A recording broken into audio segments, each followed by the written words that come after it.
ABC's Wide World of Sports is an American sports anthology television program that aired on the American Broadcasting Company (ABC) from April 29, 1961 to January 3, 1998, primarily on Saturday afternoons. Hosted by Jim McKay, with a succession of co-hosts beginning in 1987, the title continued to be used for general sports programs on the network until 2006. In 2007, Wide World of Sports was named by Time on its list of the 100 best television programs of all time. Weekend sports news updates on sister radio network ABC Sports Radio, operated by Cumulus Media Networks, continue to be branded under the similar title ABC's World of Sports. The program also lent its name to an athletic facility at Walt Disney World, the ESPN Wide World of Sports Complex, which was originally known as Disney's Wide World of Sports Complex from its opening in 1997, 1 year after the Walt Disney Company acquired ABC and an 80% stake in ESPN until 2010.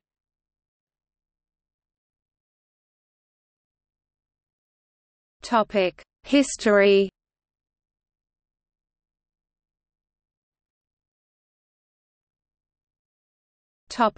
Origins. Wide World of Sports was the creation of Edgar Sherrick through his company, Sports Programs, Inc. After selling his company to ABC, he hired a young Roone Arledge to produce the show. The series' April 29, 1961 debut telecast featured both the Penn and Drake relays. Jim McKay, who hosted the program for most of its history, and Jesse Abramson, the track and field writer for the New York Herald-Tribune, broadcast from Franklin Field with Bob Richards as the field reporter. Jim Simpson called the action from Drake Stadium with Bill Fleming working the field. During its initial season in the spring and summer of 1961, Wide World of Sports was initially broadcast from 5 p.m. to 7 p.m. Eastern Time on Saturdays. Beginning in 1962, it was pushed to 5 o'clock to 6:30 p.m., and later to 4:30 to 6 p.m. Eastern Time to allow ABC affiliates in the Eastern and Central time zones to carry local early evening newscasts.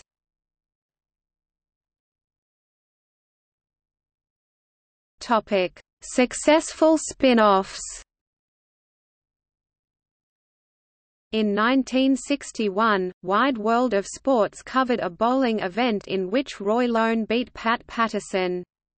The broadcast was so successful that in 1962, ABC Sports began covering the Professional Bowlers Tour. In 1964, Wide World of Sports covered the Oklahoma Rattlesnake Hunt Championships. The following year, ABC premiered outdoor program The American Sportsman, which remained on the network for nearly 20 years. In 1973, The Superstars was first televised as a segment on Wide World of Sports. The following year, The Superstars debuted as a weekly winter series that lasted for 10 years.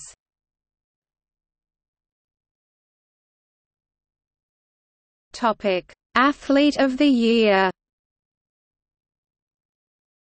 In 1963, ABC Sports producers began selecting the Athlete of the Year. Its first winner was track and field star Jim Beattie for being the first to run a sub-4-minute mile indoors. Through the years, this award was won by such now legendary athletes of Muhammad Ali, Jim Ryan, Lance Armstrong, Mario Andretti, Dennis Conner, Wayne Gretzky, Carl Lewis and Tiger Woods. The award was discontinued in 2001.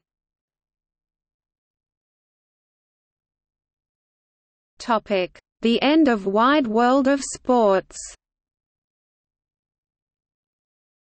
In later years, with the rise of cable television offering more outlets for sports programming, Wide World of Sports lost many of the events that had been staples of the program for many years. Many, although not all, of them ended up on ESPN, a sister network to ABC for most of its existence. Ultimately, on January 3, 1998, Jim McKay announced that Wide World of Sports, in its traditional anthology series, had been cancelled after a 37-year run. The Wide World of Sports name remained in use afterward as an umbrella title for ABC's weekend sports programming. In August 2006, ABC Sports came under the oversight of ESPN, under the relaunched banner name ESPN on ABC. The Wide World of Sports title continues to occasionally be revived for Saturday afternoon sports programming on ABC, most recently during the 140th Belmont Stakes as a tribute to Jim McKay, following his death in June 2008, and in 2017 it was used for the revival of the Battle of the Network Stars. Most of ABC's sports programming since Wide World of Sports ended as a program has been displaced from ABC and moved to ESPN. The cable network began producing its own anthology series on Saturday afternoons in 2010, ESPN Sports Saturday, which consists of documentaries originally featured on ESPN's E! 60 and 30 for 30 programs, and a modified version of the ESPN interactive series Sports Nation, titled Winner's Bracket.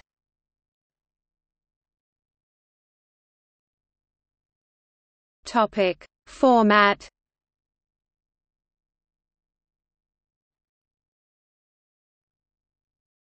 Topic: Sports featured on Wide World of Sports. Wide World of Sports was intended to be a fill-in show for a single summer season, until the start of fall sports seasons, but became unexpectedly popular. The goal of the program was to showcase sports from around the globe that were seldom, if ever, broadcast on American television. It originally ran for 2 hours on Saturday afternoons, but was later reduced to 90 minutes. Usually, Wide World featured 2 or 3 events per show. These included many types not previously seen on American television, such as hurling, rodeo, curling, jai-alai, firefighters competitions, wrist wrestling, powerlifting, surfing, logger sports, demolition derby, slow-pitch softball, barrel jumping, and badminton. NASCAR Grand National – Winston Cup racing was a Wide World of Sports staple until the late 1980s, when it became a regularly scheduled sporting event on the network. Traditional Olympic sports such as figure skating, skiing, gymnastics and track and field competitions were also regular features of the show. Another memorable regular feature in the 1960s and 1970s was Mexican cliff diving. The lone national television broadcast of the Continental Football League was a Wide World of Sports broadcast of the 1966 championship game. ABC paid the league $500 for a rights fee, a minuscule sum by professional football standards.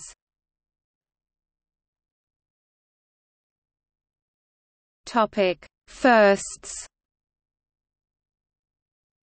Wide World of Sports was the first U.S. television program to air coverage of, among events, Wimbledon 1961, the Indianapolis 500 highlights starting in 1961, a longer-form version in 1965, the NCAA Men's Basketball Championship 1962, the Daytona 500 1962, the U.S. Figure Skating Championships 1962, the Monaco Grand Prix 1962, the Little League World Series 1961, the British Open Golf Tournament 1961, the 10th Games 1994, and the Grey Cup 1962.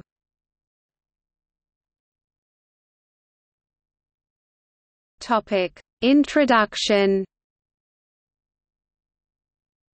The program's introductory sequence was accompanied by a stirring, brassy musical fanfare composed by Charles Fox, set over a montage of sports clips and accompanying narration written by Stanley Ralph Ross and voiced by McKay.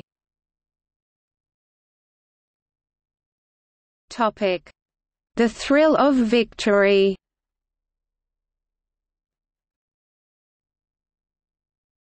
The melodramatic introduction became a national catchphrase that is often heard to this day. While "The Thrill of Victory" had several symbols over the decades, ski jumper Vinko Bogataj, whose dreadful misjump and crash during a competition on March 21, 1970 was featured from the early 1970s onward, heard over the sentence, "and the agony of defeat," became a hard luck hero of sorts, and an affectionate icon for stunning failure. Previously, the footage played with that phrase was that of another ski jumper who made a long, almost successful jump, but whose skis lost vertical alignment shortly before landing, leading to a crash. Later in the 1990s, an additional clip was added to the "Agony of Defeat" sequence after Bogataj's accident, footage of a crash by Alessandro Zampedri, Roberto Guerrero and Eliseo Salazar during the 1996 Indianapolis 500 showed a car flipping up into the catch fence. The "Oh no" commentary that accompanies it, however, is dubbed from commentary by Benny Parsons of Steve Grissom's crash in the 1997 Primestar 500, part of the NASCAR Winston Cup Series. Bogataj's mishap is also commemorated in Rich Hall's book Sniglets as agonosis, which is defined as the syndrome of tuning in on Wide World of Sports every weekend just to watch the skier wreck himself.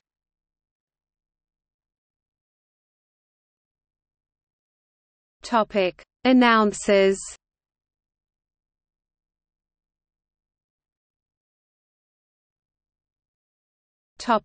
Hosts. Jim McKay (1961–1998), Becky Dixon (1987–1988), Frank Gifford (1987–1993), Julie Moran (1994–1995), John Saunders (1995–1996), Robin Roberts (1996–1998). Topic: Event announcers. Play-by-play. Reporters. Analysts. Topic: International versions.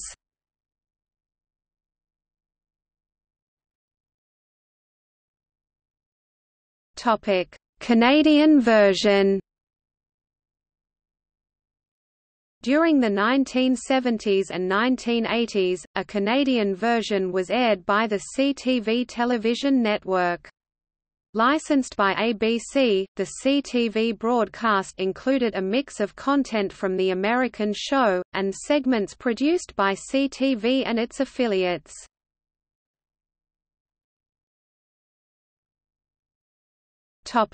Australian version. In Australia, the Nine Network produced its own version from 1981 to 1997 and from 2008 to present, Nine's Wide World of Sports, which has since become the all-encompassing brand for all of Nine's sport coverage. It was also originally a sports anthology series, but also featured professional sporting competitions. It, along with Nine's cricket coverage, also spurned a series of parodies, released as audio albums by Billy Birmingham, under the nom de plume of the 12th Man.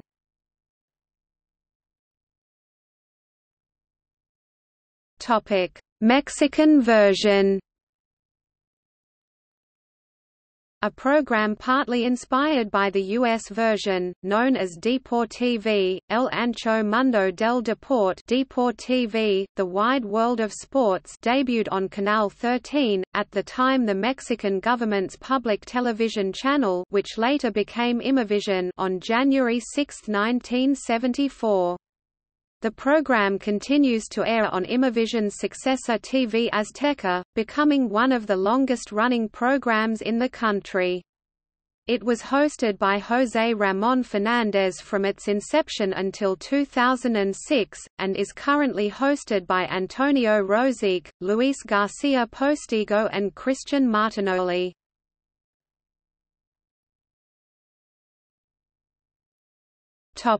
See also: List of longest-running United States television series.